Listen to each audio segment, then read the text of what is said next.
Of course, we lied. Not really All lied. the time.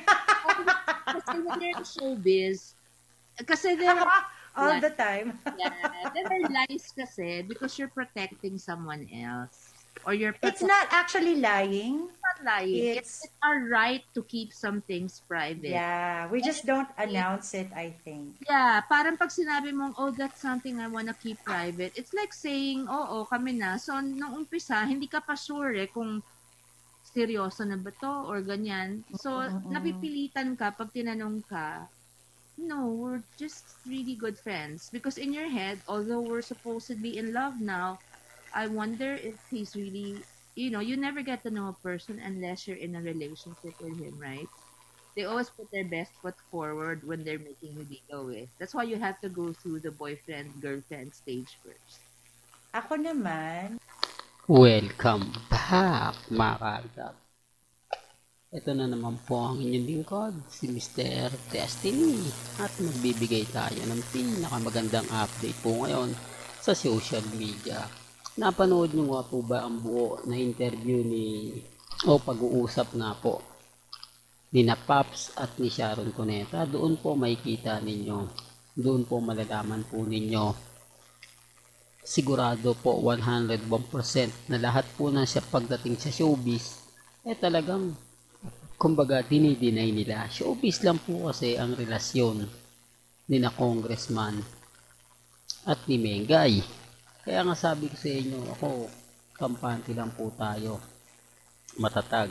Ano man po yung mga sinasabi ng iba, ano man po yung pahayag ng iba, doon nyo naman po talaga maintindihan at doon nyo rin po malalaman. Sa ngayon mga kaaldab, sabi ko nga po sa inyo, may mga bagay-bagay po na mahirap nga po talagang iparamdam, mahirap nga po talagang ipaunawa. Lalo na nga po ngayon na ang pinag-uusapan natin ang real life couple. Hindi po ba? Hindi, real talk to mga kaaldab. Sa ngayon, relax lang po tayo, kampante lang po tayo.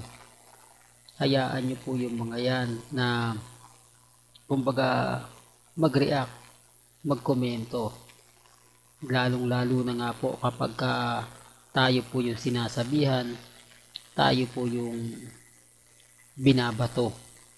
May mga punto mga kaaldab na dito lang po talaga nyo sa channel ni Mr. Destiny mapapanood, mapapakinggan yung mga sinasabi ko dahil hindi naman po talaga nila yan pinapakita, hindi naman po talaga nila yan sinasabi. Bagkos mga kaaldab, sabi ko nga po sa inyo, pagdating sa channel ni Mr. Destiny, maging kampante lang naman po kayo, maging relax, lalo na po ngayon na ilang buwan na lang nga po sasapit na naman po ang 10th years anniversary ng Aldab Nation. Ang bilis ng panahon, hindi po ba? Pero bakit hanggang ngayon matatag tayo? Hanggang ngayon kampante tayo? Hanggang ngayon nakikipaglaban tayo? Hanggang ngayon tayo ang masasabi o makapagpapatunay kung gaano nga po ba kalakas o kung gaano nga po ba katindi ang fandom ng Aldab Nation. Sa ngayon mga Aldab, hindi na po tayo nagbibigay pa ng mga kaganapan na talaga naman pong 101% na nakukuha po natin yung mga impormasyon na galing po mismo kina Alden at kay Mengay. Ito yung sinasabi kong laging pagkakaparehas, laging naikukumpara, laging nabibigay ng mga kaganapan na nakakatuwa naman po at syempre nakakataba ng puso. Lalo na nga po kapag tayo yung pinag-uusapan, tayo yung 101% na umaayon. Sinasabi ko lang po ito mga kaaldab para lang po malinaw. Pinapaliwanag ko lang po ito at sinasabi ko lang po sa mga taong naiinis at affected po sa mga sinasabi ko. Ang dami kong ebidensya at resibo. Marami tayong mga kaganapan na hanggang ngayon hindi tayo natitinag. Hanggang ngayon nararamdaman mo kung gaano nga po ba kalakas ang fandom ng Aldab Nation. Real talk po mga kaaldab, kaya nga po sa dami ng mga pahayag po at po komento ng iba. Dito nyo lang po mapabasa, mapapakinggan yung mga punto na inihahayag ko. Yung mga sinasabi ko na nagpapatotoo naman po kina Alden at kay Mengay. Kasi hindi naman po tatagal ang channel natin. O hindi naman po ako tatagal kung sa tingin po ninyo hindi po sinusuportahan tayo. Hindi po tayo pinapansin. Kaya sabi ko nga kahit konti lang po ang channel ni Mr. Destiny.